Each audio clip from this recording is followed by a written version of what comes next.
لوگ یہ سمجھتے ہیں کہ جناب سیدہ کا جو معاملہ اور مطالبہ تھا وہ دو چیزوں میں تھا، فی المیراث والنحلہ، ایک میراث میں اور دوسرا اس فدق والے ہدیے میں جو رسول اللہ نے ہدیہ دیا تھا۔ نعوذ باللہ جو ناراض ہوئے ہیں وہ دنیاوی معاملات پہ ناراض ہوئے ہیں کہ وہ کس طرح سے گستاخی کرتا ہے۔ اعوذ باللہ من الشیطان الرجیم، بسم اللہ الرحمن الرحیم، وبہ نستعین وصلی اللہ علی محمد وآلہ الطاہرین۔ ہماری گفتگو جاری و ساری تھی ابن تیمیہ کے حوالے سے اور اس کے وہ نظریات جن میں اہل بیت سے نسب اور عداوت، اور وہ نظریات جس میں مسلمانوں کو منحرف کرنے کی کوشش کی گئی، اہل بیت علیہم السلام سے دور کرنے کی کوشش کی گئی۔ اس حوالے سے ہم عرض کر رہے تھے چونکہ ایام فاطمیہ ہیں تو ہم نے انتخاب کیا کہ وہ متنازع گفتگویں ابن تیمیہ کی جو جناب سیدہ کونین صلوات اللہ علیہ کے حوالے سے ہیں ان کو ہم پہلے پیش کریں، اور پھر اس مختلف موضوعات کے حوالے سے توحید و رسالت اور امامت اور امیر المؤمنین اور دوسرے اولیاء الہی کے حوالے سے اس کی جو گفتگویں یا انحرافات ہیں یا الزامات ہیں ان کو ہم پیش کریں گے۔ پچھلی گفتگو میں ہم نے عرض کیا کہ وہ کس طرح سے جناب سیدہ کونین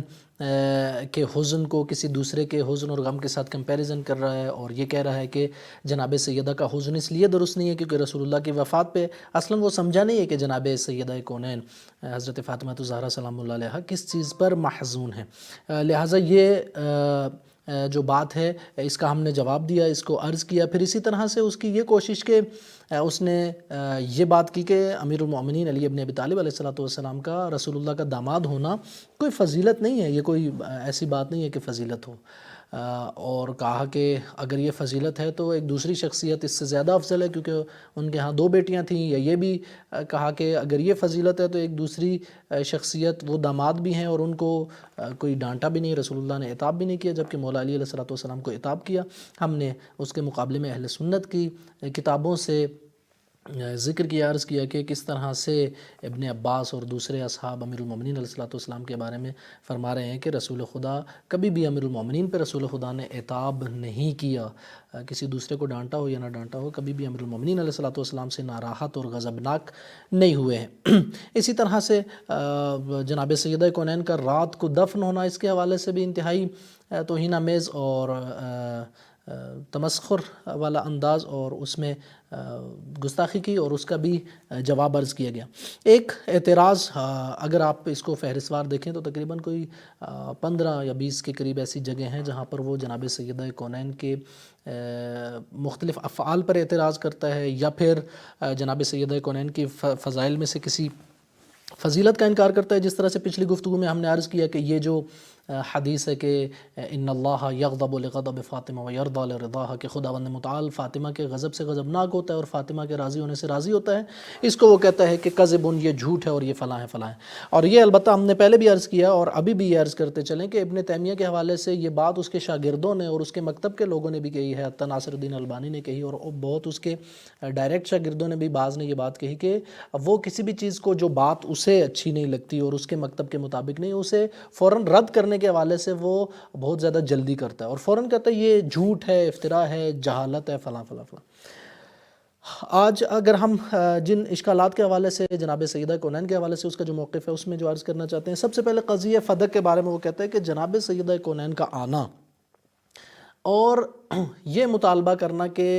میری میراث مجھے دی جائے، اور پھر یہ کہنا کہ فدق جو ہے وہ رسول اللہ نے مجھے ہبہ کیا تھا، ہدیہ دیا تھا، کہتا ہے ان دو باتوں کے درمیان تناقض ہے، ٹکراؤ ہے، یہ دونوں باتیں آپس میں ملتی نہیں ہیں، یہ دونوں باتیں ان کے درمیان کنٹرڈکشن ہے، یہ ایک دوسرے کو خود جھٹلاتی ہیں، یعنی دوسرے الفاظ میں یہ بات خود متناقض ہے، یا اس کے اندر اندرونی تناقض پایا جاتا ہے اس بات میں۔ یہ بات جو ابن تیمیہ نے کی اور اس کی عبارت یہاں پر موجود ہے، یہ اس نے تعلیقہ لگایا اس عبارت پر جو علامہ حلی نے منہاج الکرامہ میں صفحہ 83 سے 85 تک جناب سیدہ کی اس سارے مقدمے یا قضیے کو ذکر فرمایا کہ جناب سیدہ سلام اللہ علیہ کس طرح سے تشریف لائیں اور کس طرح سے انہوں نے دعویٰ کیا، اور کس طرح سے آگے سے ہیئت حاکمہ نے، خلیفہ نے کس طرح سے جواب دیا کہ رسول اللہ نے فرمایا تھا نحن معاشر الانبیاء لا نورث ما ترکناہ صدقہ، ہم انبیاء وراثت نہیں چھوڑتے، ہم جو چھوڑتے ہیں وہ صدقہ ہوتا ہے۔ اس ایک حدیث کے مقابلے میں جناب سیدہ کونین نے مختلف آیات لائیں اور مختلف آیات کے ذریعے سے استدلال کیا، آگے ہم تفصیل سے بھی ذکر کریں گے۔ علامہ حلی نے جہاں پر یہ فرمایا وہاں پر وہ مناقشہ کرتے ہوئے اور اعتراض کرتے ہوئے ابن تیمیہ منہاج السنہ کی 4 جلد صفحہ 228 میں یہ کہتا ہے کہ انما ذکر من ادعاء فاطمہ فدقہ فإن هذا يناقض كونها میراثا لها فإن كان طلبها بطریق المیراث امتنع ان يكون بطریق الہبہ۔ اگر آپ یہ کہیں کہ فدق فاطمہ کی، جناب فاطمہ سلام اللہ علیہ کی میراث تھی، تو اس کا مطلب ہے کہ یہ ہدیہ نہیں تھا رسول اللہ کی طرف سے۔ اگر آپ کہیں کہ یہ ہدیہ تھا، اس کا مطلب ہے یہ میراث نہیں تھی۔ یہ بات کر کے ابن تیمیہ یہ ثابت کرنا چاہ رہا ہے کہ اصلاً یہ بات درست نہیں ہے، اور کہ جناب سیدہ نے دعویٰ کیا ہو فدق کا، اور اس بات کو وہ اگلے اعتراض میں بھی باقاعدہ طور پر بیان کرے گا۔ یہاں پر ہم یہ عرض کرنا چاہیں گے کہ ابن تیمیہ ظاہراً اس چیز سے ناواقف تھا، یا اس قضیے سے، جو قضیہ انتہائی واضح و روشن ہے، اور متعدد محدثین نے حدیث کی کتابوں میں اور مورخین نے تاریخ کی کتابوں میں اس کو لکھا ہے۔ ابن تیمیہ شاید اس سے واقف اور مطلع نہیں تھا، اس لیے اس نے کہا کہ کس طرح سے جو ہے وہ جناب سیدہ کونین یہ کہہ سکتی ہیں کہ یہ میراث ہے، اور یہ مجھے والد نے، یہ رسول اللہ نے ہبہ کیا ہے، چونکہ جو چیز ہبہ اور ہدیہ ہے وہ میراث نہیں ہے، اور جو میراث ہے وہ ہبہ اور ہدیہ نہیں ہے۔ اس کا جواب یہ ہے کہ جناب سیدہ کونین سلام اللہ علیہ نے جو دعویٰ کیا ہے، وہ دعویٰ 3 چیزوں پر مشتمل تھا۔ جناب سیدہ کونین 3 چیزیں مانگنے گئی تھیں اس سے، یہ شیعہ سنی کتابوں نے لکھا ہے، حدیث اور تاریخ کی کتابوں نے لکھا ہے۔ پہلی چیز کیا تھی؟ پہلی چیز میراث کا مطالبہ تھا۔ اچھا، اگر آپ اس کو صحیح بخاری کی اس حدیث میں بھی اگر آپ دیکھیں، جو 1036 حدیث کا رقم ہے، نمبر ہے، اس میں اگر آپ دیکھیں صحیح بخاری میں بھی، کتاب المغازی میں بھی مختلف جگہوں پر یہ موجود ہے یہ قضیہ، لیکن یہاں پر جو عبارت ہے ان عائشہ قالت ان فاطمہ بنت النبی ارسلت الی ابی بکر تسألہ میراثہ من رسول اللہ صلی اللہ علیہ وآلہ وسلم۔ حضرت عائشہ فرماتی ہیں کہ جناب حضرت فاطمہ الزہرا سلام اللہ علیہ اپنی میراث کا مطالبہ کرنے گئیں، تسألہ میراثہ من رسول اللہ مما آفا اللہ علیہ بالمدینہ، وہ میراث جو خداوند متعال نے رسول اللہ کو جو چیز مدینہ میں عطا کی تھی، اس میں سے جو میراث تھی وفدق، اور دوسری چیز فدق، وما بقی من خمس خیبر، اور تیسری چیز خیبر ہے۔ یہ وفدق کہنا اس چیز پر دلالت کرتا ہے کہ میراث اور چیز تھی، وفدق یہ دوسری چیز تھی، اور یہ جو تیسری چیز ہے ما بقی من خمس خیبر، یہ ایک تیسری چیز ہے۔ کون سی 3 چیزیں تھیں؟ پہلی چیز جو ہے وہ بنو نضیر کا ایک یہودی ہے جس کا نام مخیرق ہے، اور یہ شخص جب احد کی جنگ ہوتی ہے، چونکہ آپ جانتے ہیں کہ یہودیوں کا رسول اللہ کے ساتھ معاہدہ تھا اور میثاق اور عہد و پیمان تھا، جب احد کی جنگ ہوتی ہے تو یہ کہتا ہے کہ ہمیں جا کر محمد صلی اللہ علیہ وآلہ وسلم کا ساتھ دینا چاہیے، اور جب یہ بات کرتا ہے تو اس کے ساتھی کہتے ہیں اسے کہ نہیں، آج تو یوم السبت ہے، آج ہفتے کا دن ہے، ہم آج اس طرح کا کوئی کام نہیں کر سکتے۔ وہ کہتا ہے کہ ایسا یوم السبت ہم نے وعدہ کیا ہوا ہے، عہد و پیمان کیا ہوا ہے، ہمیں جانا چاہیے۔ یہ لڑتا ہے، وہاں پر زخمی ہوتا ہے۔ جس وقت اس کی وفات کا وقت قریب ہوتا ہے تو یہ کہتا ہے اموالی الی محمد یضعها حیث شاء، میرا جو مال ہے وہ رسول اللہ کا ہے، وہ جہاں چاہیں اسے خرچ کریں، یعنی اپنا مال رسول اللہ کو دے کے جاتا ہے۔ یہ جو ہے وہ سیرت نبوی میں بھی موجود ہے، اور اسی طرح سے تاریخ طبری جلد 3 صفحہ 132 پر بھی موجود ہے، الاصابہ جلد 3 صفحہ 393 393 پر بھی یہ چیز موجود ہے۔ یعنی پہلی چیز جو جناب سیدہ اپنا مطالبہ کرنے گئی ہیں ہیئت حاکمہ سے، خلیفہ سے، حکومت وقت سے، وہ رسول اللہ کی وہ ملکیت اور رسول اللہ کی وہ چیزیں اور وہ زمینیں جو رسول اللہ کو اس شخصیت نے دی تھیں، اور وہ جو رسول خدا صلی اللہ علیہ وسلم سے میراث کے طور پر جناب سیدہ کے پاس آ رہی ہیں۔ دوسری چیز جو ہے وہ فدق کا مقام تھا، کہ جو واضح ہے کہ وہ جو چیز تھی وہ جنگ کے ذریعے سے فدق حاصل نہیں کیا گیا تھا، بلکہ اس کے حوالے سے قرآن نے بھی یہ فرمایا کہ ما افاء اللہ علی رسولہ من اہل القری فللہ وللرسول ولذی القربى والیتامى والمساکین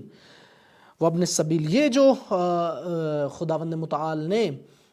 رسول خدا کو عطا کیا ہے بغیر جنگ کے اور بغیر گھوڑے دوڑائے، یہ اس میں خدا کا اور رسول کا اور جو ہے وہ ذی القربہ کا حصہ ہے۔ اور یہ آیت جب نازل ہوئی وَآتِ ذِی القربى حقہ، کہ اپنے ذی القربہ کو اپنا حق، ان کا حق عطا کر دیجئے، اس آیت کے حوالے سے اہل سنت کے، پہلے بھی ہم نے اشارہ کیا کہ مختلف مفسرین نے، چاہے وہ جناب سیوطی در منصور میں ہوں یا شواہد التنزیل یا اس طرح کی دوسری کتابیں ہوں، حدیث اور تفسیر کی کتابوں میں یہ موجود ہے کہ جب یہ آیت نازل ہوئی، رسول خدا صلی اللہ علیہ وآلہ وسلم نے جناب فاطمہ الزہرا سلام اللہ علیہ کو بلایا اور فدق جناب فاطمہ الزہرا سلام اللہ علیہ کو ہدیہ کیا۔ پس پہلی چیز وہ مدینہ کی زمینوں میں سے میراث تھی رسول اللہ کی جو جناب فاطمہ تک پہنچ رہی تھی، دوسری چیز فدق کا معاملہ ہے، اور تیسری چیز خیبر کا خمس ہے۔ درست ہے کہ خیبر جو ہے وہ جنگ کے ذریعے سے حاصل کیا گیا تھا، لہٰذا خیبر تمام مسلمانوں کو ملنا تھا، لیکن اس خیبر میں جو خمس ہے وہ خمس جو ہے وہ رسول اللہ صلی اللہ علیہ وآلہ وسلم اور ان کی اولاد کے لیے تھا۔ خود ابن ابی الحدید معتزلی شرح نہج البلاغہ میں جلد 16 صفحہ 230 میں اس بات کو ذکر کرتے ہیں کہ اعلم ان الناس یظنون ان نزاع فاطمہ ابا بکر کان فی امرین، لوگ یہ سمجھتے ہیں کہ جناب سیدہ کا جو معاملہ اور مطالبہ تھا وہ دو چیزوں میں تھا، فی المیراث والنحلہ، ایک میراث میں اور دوسرا اس فدق والے ہدیے میں جو رسول اللہ نے ہدیہ دیا تھا۔ لیکن ابن ابی الحدید کہتے ہیں کہ وقد وجدت فی الحدیث انہا نازعت فی امر ثالث، جبکہ میں نے حدیث میں دیکھا ہے کہ ایک تیسری چیز میں بھی نزاع تھا جناب سیدہ کا حکمران وقت کے ساتھ، وہ کیا تھا؟ وَهُوَ سَهْمُ ذَوِي الْقُرْبَى، وہ تیسری چیز جو تھی وہ خیبر کے حوالے سے جو خمس بنتا تھا وہ بھی جناب سیدہ نے اس سے مانگا۔ پھر لہٰذا یہ جو اعتراض ہے یہ بالکل اس کا جواب واضح ہے۔ یہ اعتراض کرنا کہ آپ کی بات اس لیے جھوٹ ہے، اے علامہ ہلی آپ کی بات اس لیے جھوٹ ہے کہ آپ کہہ رہے ہیں کہ جناب فاطمہ الزہرا نے جا کے فدق مانگا اور یہ کہا کہ فدق ہدیہ ہے، اور یہ بھی کہا کہ وہ میراث ہے، یہ دو چیزیں تو جمع نہیں ہو سکتی، جو چیز میراث ہے وہ ہدیہ نہیں ہے، جو ہدیہ ہے وہ میراث نہیں ہے۔ اس بات کا جواب واضح ہے کہ شیعہ سنی کتابوں نے یہ بات لکھی ہے اور ابن تیمیہ یا اسے جانتا نہیں تھا یا پھر جان بوجھ کر اس سے چشم پوشی کر کے یہ اعتراض کیا، کیونکہ اعتراض کرنا مقصود تھا، وگرنہ اگر وہ یہاں پر دقت کرتا کہ جناب سیدہ تین مختلف چیزیں تین عناوین کے تحت مانگ رہی تھیں، ایک اپنی میراث رسول اللہ سے، دوسرا جو رسول اللہ نے ہدیہ دیا تھا فدق کے عنوان سے وہ، اور تیسرا جو رسول اللہ صلی اللہ علیہ وآلہ وسلم کے فتح خیبر پہ جو خمس بنتا تھا وہ مانگ رہی تھی۔ پھر دوسرا اعتراض وہ یہ کرتا ہے کہ منہاج السنہ میں جلد نمبر 4 صفحہ 230 اور 231 پہ وہ یہ بات کرتا ہے، کہتا ہے کہ ان ادعاء فاطمہ ذالک کذب علی فاطمہ، اصلاً یہ بات کہ جناب فاطمہ الزہرا گئی ہیں اور انہوں نے مطالبہ کیا ہے، یہ جناب فاطمہ پر جھوٹ باندھا گیا، انہوں نے اس طرح سے نہیں کیا۔ ولم یسمع ان فاطمہ رضی اللہ عنہا ادعت ان النبی اعطاها فدقا فی حدیث ثابت متصل ولا ان شاہدا شاہد لہ، کہتا ہے کہ یہ بالکل یہ بات سنی ہی نہیں گئی کہ جناب فاطمہ الزہرا سلام اللہ علیہ نے یہ دعویٰ کیا ہو کہ نبی نے انہیں فدق عطا کیا ہے، نہ کسی حدیث میں یہ ثابت ہے، کسی حدیث متصل میں، اور نہ اس کے اوپر کوئی گواہ ہے جو گواہی دیتا ہو۔ ہم نے یہ بات پہلے بھی عرض کی ہے کہ یہ باتیں جو ہے وہ ثابت ہیں، اور ان کو جناب سیوطی نے بھی لکھا ہے، ان کو جو ہے وہ مختلف اور مفسرین اور محدثین نے بھی اپنی حدیث کی اور تفسیر کی کتابوں میں بالخصوص اس آیت کے ذیل میں کہ وَآتِ ذَی الْقُرْبَى حَقَّهُ، اور اسی طرح حدیث کی کتابوں میں کہ جناب فاطمہ الزہرا سلام اللہ علیہ کو یہ فدق دیا گیا ہے۔ اور پھر یہ بات کہ جناب فاطمہ الزہرا سلام اللہ علیہ نے یہ ادعا نہیں کیا کہ انہیں فدق دیا گیا ہے، یہ بات اصلاً کس طرح سے ابن تیمیہ یہ بات کر سکتا ہے؟ یہ انتہائی ایسی بات ہے کہ آپ دیکھیں کہ خود بخاری میں کتاب المغازی میں جناب حضرت عائشہ سے جو روایت ہے کہ ان فاطمہ بنت النبی صلی اللہ علیہ وآلہ وسلم ارسلت الی ابی بکر تسألہ میراثها من رسول اللہ صلی اللہ علیہ وآلہ، جناب فاطمہ الزہرا آئیں اور اپنی میراث کا مطالبہ کر رہی تھی، مما افاء اللہ علیہ بالمدینہ وفدق وما بقی من خمس خیبر، اور آگے جو سارا جریان ہے کہ آگے سے کہا گیا کہ ان رسول اللہ قال لا نورث ما ترکناہ صدقہ انما یأکل آل محمد من هذا المال، انبیاء جو چھوڑ کے جاتے ہیں وہ صدقہ ہے، وَإِنِّي وَاللَّهِ لَا أُغَيِّرُ شَيْئًا مِّن صَدَقَةِ رسول اللہ، اور میں خدا کی قسم رسول اللہ کے صدقے میں سے کسی چیز کو تبدیل نہیں کروں گا، فلاں فلاں فلاں، اور پھر فَأَبَى أَن يَدْفَعَ إِلَى فاطمہ مِنْهَا شَيْئًا،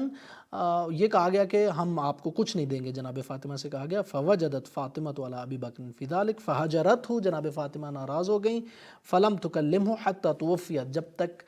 زندہ رہیں بات نہیں کی، بالکل قطع